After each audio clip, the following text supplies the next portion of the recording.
Thank you once again for making Locked On Cougars your first listen of the day. Hope you all are doing well out there in Cougar Nation. All right, big news transfer portal wise yesterday was that Jake Retzloff. Wow, that would be an incredible story. No, Dallin Hall has entered the NCAA transfer portal. Obviously, a guy who has some pretty iconic moments, that alley-oop dunk against Iowa State earlier on this past season, that incredible step back three over Hunter Dickinson to clinch BYU's epic win at Kansas their first year in the Big 12 a year ago. He has had some really, really high moments at BYU, but he has decided that his future is better served elsewhere. And let me just say at the outset of this conversation, I wish Dallin Hall the best. If you read his statement, it reads as if he is fully intent on leaving Provo. And often when guys go into the NCAA transfer portal and pull their name out of the portal and go back to the program they were with, which is what happened last year with Dallin, but then the next year comes around and you do the exact same thing, yeah, you're all but out the door. So for the context of this podcast, I am going to say that Dallin Hall will not be back at BYU next year. Now, could things change? Absolutely. They can change literally on a dime, and a dime or 10,000 plus of those dimes, speaking of like a major NIL type influx of cash, could change a lot of minds. But barring that happening, Dallin Hall is going to leave a hole in the BYU lineup. There's just zero doubt about it. He was a guy that was fully intent, I think, on being BYU starting point guard this year, but Jaeger Demon took that job and he was never able to overtake Jaeger to get the job back. He is looking for a featured role as he goes into his senior season, and I fully understand why he wants to be a premier player on hopefully a premier program and have the impact he believes he can have in said program. It doesn't hurt that he can collect a pretty hefty NIL check alongside that, but the simple fact of the matter is, look at the lineup BYU potentially boasts next year. AJ DeBonsa comes in, and he is going to be the man, for lack of a better term, for Kevin Young and the BYU Cougars. He is coming in as the top-rated prospect in this recruiting class, and you can fully expect that things will run through AJ DeBonsa. You also have Richie Saunders, who I am expecting to return to BYU at this juncture, coming back off of a first-team all-conference performance, and obviously was the Big 12's most improved player. Those appear to be your two big guns next year for BYU in terms of packing the offensive punch and doing the things that will lead BYU to the glory they hope to accomplish.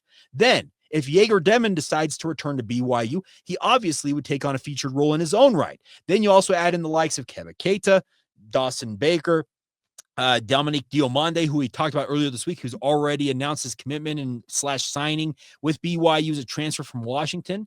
There are a lot of mouths to feed and not a lot of premier spots on the lineup that I believe is what Dallin Hall craves. He wants more of the spotlight, and every competitor understands that. I believe every human being out there wants a little bit more of the limelight, and that's what Dallin Hall is chasing here. So I wish him well as he exits the BYU basketball program.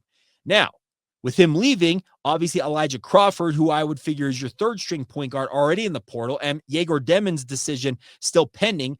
Very likely he could leave for the NBA draft. You could find yourself, speaking of Kevin Young, with a dearth of talent at the point guard position. Well, as we always say, the portal giveth and the portal taketh. Well, the portal has taken in this instance, but there are options out there that Kevin Young will be scrounging around, and he will evaluate all options. And the nice part is BYU has the means, the success, the track record, the system in terms of overall play on the court that I think will be highly, highly attractive to point guards to come in. Yes, you may have to sell a guy if Jaeger Demon decides to return to BYU that, hey, you have to understand you're playing second fiddle behind this guy as our backup point guard, but with how deep our rotation and we're willing to go with that rotation is, you will see plenty of playing time. Dallin Hall played quite a bit for BYU. And yes, the final stanza of this past season was not a good one for him. And I don't know what went into that. He dealt with some injury concerns early on in the season. Maybe those cropped up late in the season. Regardless, there is opportunity here on the table for BYU to go out there and add another talented player, via the transfer portal. And I wholeheartedly believe that Kevin Young understands that if he wants to get where he believes BYU can go, and that is challenging for a Final Four, playing for a national championship, you have to have top shelf talent. And he is chasing that via the high school ranks, via the transfer portal, and any other means, whether it's the European route, whatever it is. He will take all comers he believes can elevate BYU. And that's why I love me some Dallin Hall, but I'm also not going to be crying that he left the BYU basketball program, because I believe Kevin Young has got a really, really strong case to show that he is capable of A, upgrading that position, and B, that position being an even bigger strength than it already was this past season for the BYU basketball program. So yeah, I'm not fretting Dallin Hall leaving, and that may sound callous. That may sound like I've got an axe to grind with him. I've got zero axes to grind with Dallin. He was absolutely incredible with the media as a BYU Cougar. I also understand it's a business decision on his end. He doesn't want to play second fiddle, if at all possible, in his senior season of college basketball. He wants to improve his professional prospects. I completely understand every side of this, and I think all the way around, everybody can be happy with him exiting BYU and going to another program. That is why I believe that in this case, it could be a win-win-win all the way around for all parties involved, and everybody will come out ahead in the end if all goes well. Yes, injuries could scuttle that. Yes, failed promises on NIL could scuttle stuff like that.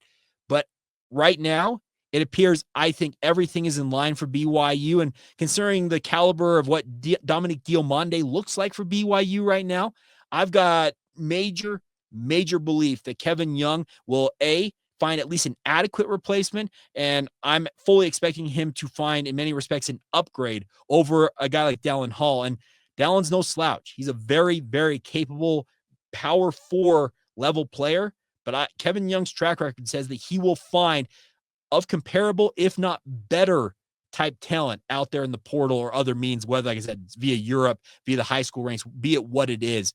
And that's an exciting prospect, because Kevin Young, I think, sees the writing on the wall of what it will take to get BYU over that hump and have them challenging for national championships. And he will do everything that he can do with the means given to him, the resources given to him, his own charisma, his own personality, his style of play, everything he does as a coach.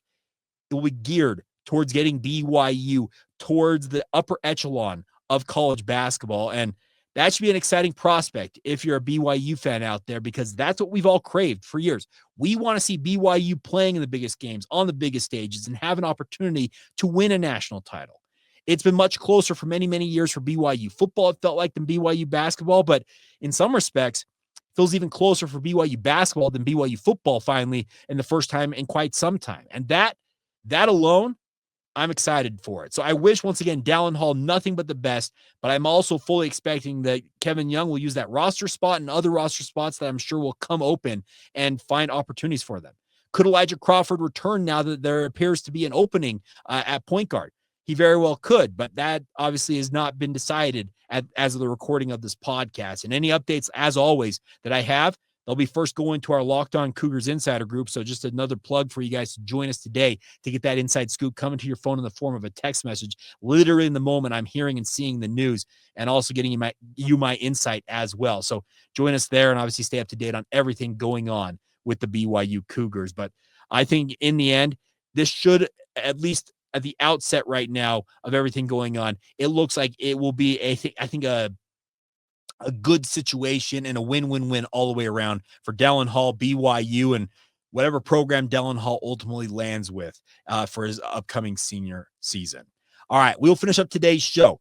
NIL, it is the dominant force in the transfer portal. There's just zero doubt about it. Money talks. We always hear that from people out there. Well, it's talking, and I will explain more fully how it's talking and how it's benefiting BYU more so than I even thought it was. And we'll get into that next right here on Locked On Cougars.